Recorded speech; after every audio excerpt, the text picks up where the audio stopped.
Friends, welcome to my channel. రెండు తెలుగు రాష్ట్రాల్లో బంగారం మరి వెండి ధరలు ఏ విధంగా ఉన్నాయో ఈ వీడియోలో తెలుసుకుందాం. ఈరోజు బంగారం కొనుగోలు చేయాలనుకునే వారికి గుడ్ న్యూస్. గత 2 రోజులుగా పెరుగుతూ వస్తున్న బంగారం ధరలు నేడు కొంచెం ఊరటనిస్తున్నాయి. అలాగే వెండి ధరలు మాత్రం పెరుగుదలను నమోదు చేసుకున్నాయి. బంగారం కొనుగోలు చేయాలనుకునే వారికి బంగారం ధరలు కొంచెం ఊరటనిస్తున్నాయని చెప్పాలి. ఈరోజు బంగారం మరి వెండి ధరలు తెలుసుకునే ముందు మాదొక చిన్న రిక్వెస్ట్ అండి. ఎవరైనా మన ఛానల్ని ఫస్ట్ టైం చూస్తున్నట్లయితే సబ్స్క్రైబ్ చేసుకోండి. సబ్స్క్రైబ్ చేసుకొని బెల్ బటన్ యాక్టివ్లో ఉంచుకోండి. ఇలా చేయడం వల్ల మేము చేసే ప్రతి డైలీ అప్డేట్ మీకు నోటిఫికేషన్ రూపంలో వస్తాయి. అలాగే ఒక లైక్ ఇవ్వండి. మీరిచ్చే లైక్ మాకు ఎంతో సపోర్ట్ని ఇస్తుంది.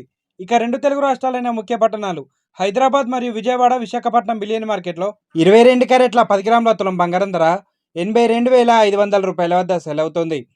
22 క్యారెట్ల 8 గ్రాముల బంగారం ధర 66,000 రూపాయల వద్ద సెల్ అవుతుంది. 1 గ్రామ్ బంగారం ధర 8,250 రూపాయల వద్ద సెల్ అవుతుంది. 24 క్యారెట్ల 10 గ్రాముల స్వచ్ఛమైన మీలింగ్ బంగారం ధర 90,000 రూపాయల వద్ద సెల్ అవుతుంది. 24 క్యారెట్ల 8 గ్రాముల బంగారం ధర 72,000 రూపాయల వద్ద సెల్ అవుతుంది. కేజీ వెండి ధర 1,13,000 రూపాయల వద్ద సెల్ అవుతుంది. ఈరోజు బంగారం ధర స్థిరంగా కొనసాగుతుంటే వెండి ధర మాత్రం పెరుగుదలను నమోదు చేసుకుందండి. ప్రెజెంట్ బంగారం మరి వెండి ధరలు తెలుసుకున్నారు కదా. ఇలాంటి డైలీ అప్డేట్స్ కోసం మన ఛానల్ని సబ్స్క్రైబ్ చేసుకొని ఫాలో అవ్వండి. Thank you for watching.